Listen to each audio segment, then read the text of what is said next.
Bismillahirrahmanirrahim. Assalamualaikum warahmatullahi wabarakatuh. Apa kabar saudara semua? Semoga sehat walafiat. Kita akan diskusikan agama, keberagamaan, dan etika administrasi. Ada sebuah penelitian tentang religiositas atau keberagamaan di suatu negara.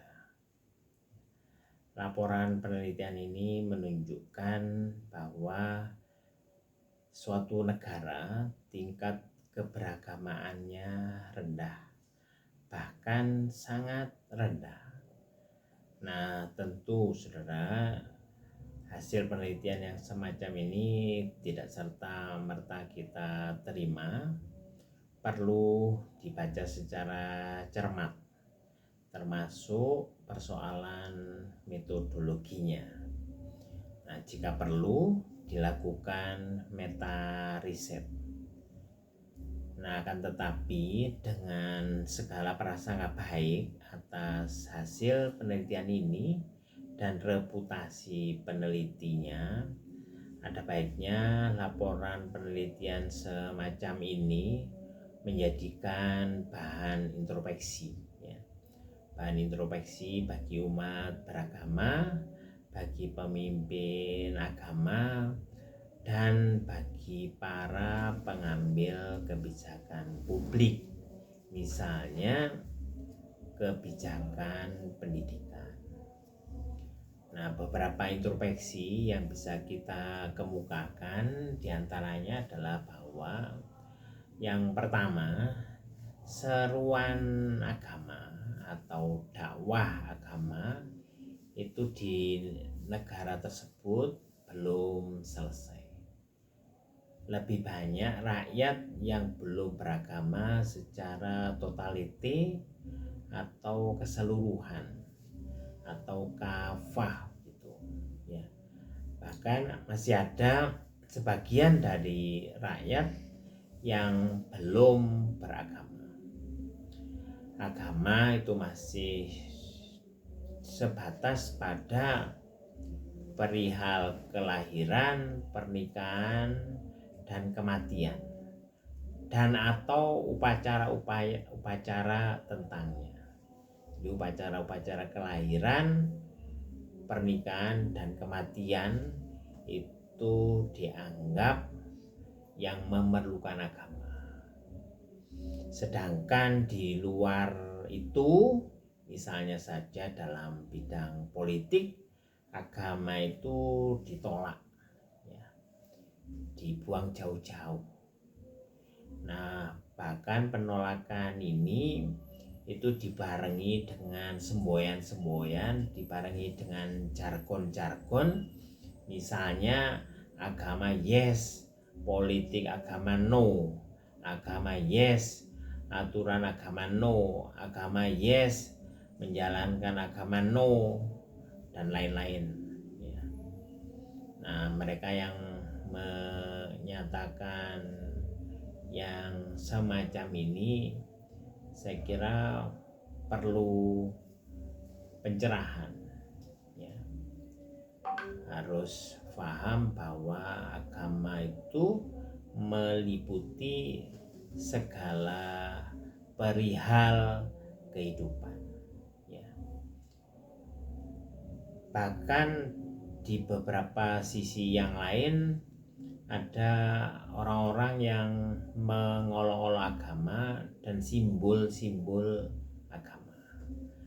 Mereka ini menurut saya lebih tepat disebut sebagai intoleranis, orang-orang yang intoleran. Nah, apa demikian mereka menyatakan permusuhan kepada agama secara terbuka. Nah, sedangkan pemerintah itu yang merupakan representasi dari negara, tentu saja kita harapkan peranannya diantaranya adalah menjadi penjaga agama atau waliuddin, penjaga agama dan semua pemeluk-pemeluknya, ya, bukan penjaga orang-orang yang menyatakan kebencian dan memusuhi agama. Nah, saudara, yang kedua itu jika keberagamaan ini memang rendah di suatu negara tersebut, maka kemudian harus ada upaya-upaya untuk meningkatkannya. Upaya-upaya ini adalah tanggung jawab rakyat, swasta, dan pemerintah. Karena bagaimanapun agama itu adalah faktor penting dalam pemerdekaan, faktor penting dalam persatuan. Ya. Introspeksi ini tentu saja berlaku hanya untuk negara dan warga negara yang beragama. Jika tidak beragama dan memisahkan urusan agama dan negara, maka ya buat apa? Ya tentu saja tidak bermanfaat bagi konsep yang demikian ini. Bagi negara yang demikian ini, agama itu adalah urusan individu warga negara. Negara tidak intervensi, tidak campur tangan. Negara itu hanya campur tangan terkait dengan urusan individu yang ada hubungannya dengan keuangan publik. Ya. Negara itu murni narasi kekuasaan, termasuk bagaimana cara memperoleh dan mempertahankannya. Saudara, narasi ini itu kemudian memperoleh justifikasi dari penelitian tentang pengamalan agama di beberapa negara. Warga negara di suatu negara yang tidak beragama atau minimal memisahkan urusan agama dan negara justru adalah orang-orang yang menunjukkan pengamalan agama. Menurut penelitian ini, di negara ini misalnya isu etika administrasi, good governance, good corporate governance, corruption, public policy sudah selesai. Kecurangan-kecurangan itu ada, tapi dalam skala minimal. Isu kebersihan, sanitasi, higien itu sudah dianggap selesai, ya. Ada keteraturan sistem dan detail sehingga ada sistem peringatan dini atau early warning system atas pelanggaran sekecil apapun. Ya. Juga di negara ini angka pelanggaran hukumnya itu rendah. Ya, sampai kemudian ada cerita yang disampaikan ke publik bahwa misalnya jika ada barang ketinggalan di tempat umum, meskipun sampai berhari-hari, barang tersebut dipastikan aman. Nah, saudara, ada penelitian ketiga tentang indeks kecurangan keuangan. Ya, saya menyebutnya dengan istilah ini. Dari indeks ini diurutkan negara yang paling bersih hingga yang paling kotor, yaitu negara dengan kecurangan keuangan yang tinggi. Negara yang disebutkan dalam penelitian pertama tadi berada pada peringkat bawah. Maka kemudian bisa diajukan hipotesis bahwa negara dengan keberagamaan rendah, indeks kecurangan keuangannya itu tinggi.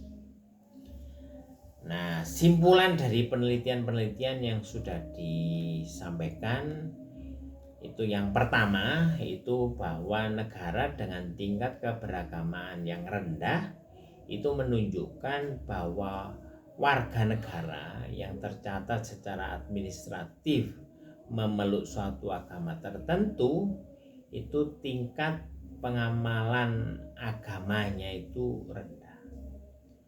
Terus ada negara-negara yang warganya tidak tercatat secara administratif memeluk suatu agama tetapi mengamalkan sebagian ajaran agama. Yang ketiga, diduga ada pengaruh antara rendahnya tingkat keberagamaan dengan tingginya kecurangan keuangan. Nah, saudara, kita bisa melakukan analisis lebih lanjut ya, dan penjelasan yang lebih detail atas hal ini.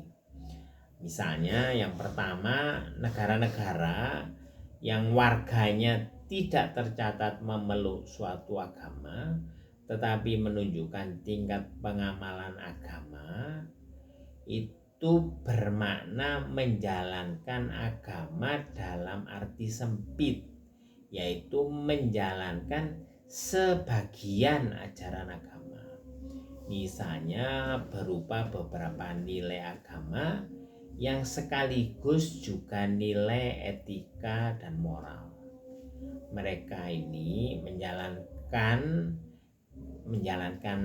etika dan moral ini tidak untuk menjalankan agama, tetapi karena negara ini sudah tertib, sudah teratur, aturan-aturannya itu jelas dan ada penegakan hukum atau law enforcement ya, ada law enforcement, maka kemudian warga negara seakan-akan menjalankan agama.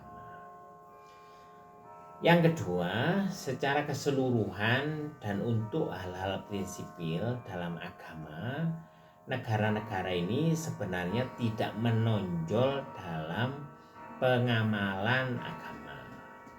Terus yang ketiga, jika ajaran suatu agama itu tidak menjangkau ketaatan warga negara disebabkan bahwa menganut suatu agama tertentu itu adalah pilihan, maka etika administrasi bisa menjadi pedoman bersama untuk menjalankan negara.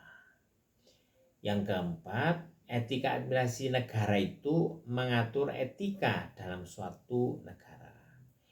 Etika administrasi internasional itu mengatur etika administrasi antar negara. Negara yang tidak menjalankan agama secara keseluruhan itu bisa melanggar etika administrasi internasional, misalnya dengan melakukan intervensi atau agresi atas negara lain. Jadi negara yang disebut tertib, teratur tadi itu dalam etika administrasi negara, bisa jadi dia bisa melanggar etika administrasi internasional ketika dia misalnya melakukan agresi ke negara lain. Yang kelima, etika administrasi internasional itu ditulis oleh negara-negara yang kuat ya. Ini kaidahnya itu seperti kaidah dalam penulisan sejarah, bahwa sejarah itu ditulis oleh para pemenang. Nah, berikutnya saudara, bagian penting meta riset atas riset-riset yang dikemukakan di atas itu semestinya memaknai agama sebagai aturan yang menyeluruh, dijalankan secara totality, secara kafah begitu. Nah, di antara bagian utama, pertama dan penting keberagamaan itu adalah pengakuan ketuhanan yang Maha Esa. Warga negara dan negara itu mengakui ketuhanan yang Maha Esa. Dalam riset tentang keberagamaan ini seharusnya itu menjadi variabel utama yang dijabarkan sebagai indikator. Ini juga harus diberi bobot lebih tinggi ya. Setelah itu baru variabel-variabel lain yang dijabarkan dalam indikator-indikator. Misalnya secara berturut-turut keberagamaan itu dimaknai juga sebagai menjalankan ibadah di tempat ibadah, menjalankan ibadah di luar tempat ibadah, terus bagaimana hubungan sesama manusia, bagaimana menjalankan aturan atau tertib sosial, dan lain-lain. Nah, jika semuanya diikuti, maka agama, keberagamaan, dan etika administrasi itu sebenarnya berada pada garis lurus.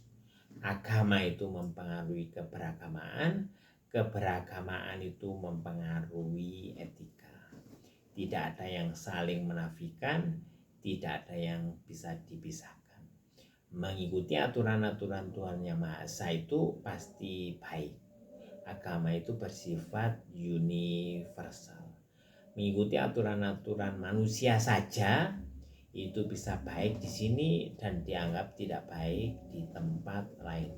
Bisa baik sekarang, dianggap tidak baik di waktu-waktu yang lain. Ya. Karena itu dalam kaidah etika administrasi, agama itu menjadi fundament penting. Wallahu a'lam bishawab.